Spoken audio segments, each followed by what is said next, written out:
Hello friends, welcome to KRKela channel. Friends, today we will see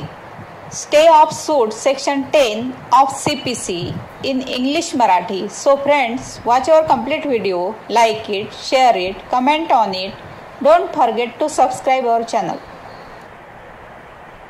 We will see section 10. No court shall proceed with the trial of any suit in which the matter in issue is also directly and substantially in issue in a previously instituted suit between the same parties or between parties under whom they are any of them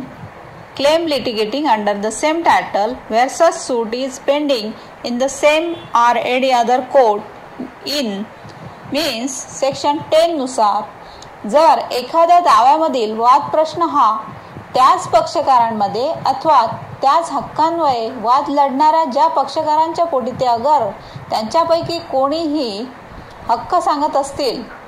त्या पक्षकारांमध्ये पूर्वी सुरू केलेल्या दाव्यात देखील प्रत्यक्षपणे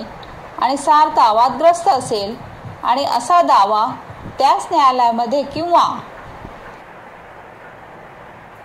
India having jurisdiction to grant the relief claim are in any court beyond the limits of India established or continued by the central government and having like jurisdiction or before the Supreme Court means न्यायालयामध्ये किंवा ज्या प्रकारचे दाद मागितले आहेत ती मंजूर करण्याची अधिकारिता असलेल्या भारतातील अन्य कोणत्याही न्यायालयामध्ये अथवा केंद्र शासनाने स्थापन केलेल्या किंवा चालू ठेवलेल्या आणि तसेच अधिकारिता असलेल्या भारताच्या सीमेबाहेरील कोणत्याही न्यायालयामध्ये अथवा सर्वोच्च न्यायालयापुढे प्रलंबित असेल तर कोणत्याही न्यायालयाने तो दावा पुढे चालू करता कामा नये. Explanation: The pendency of a suit in a foreign court does not preclude the courts in India from trying a suit founded on the same cause of action. Means एखादा दावा परदेशी न्यायालयात प्रलंबित आहे म्हणून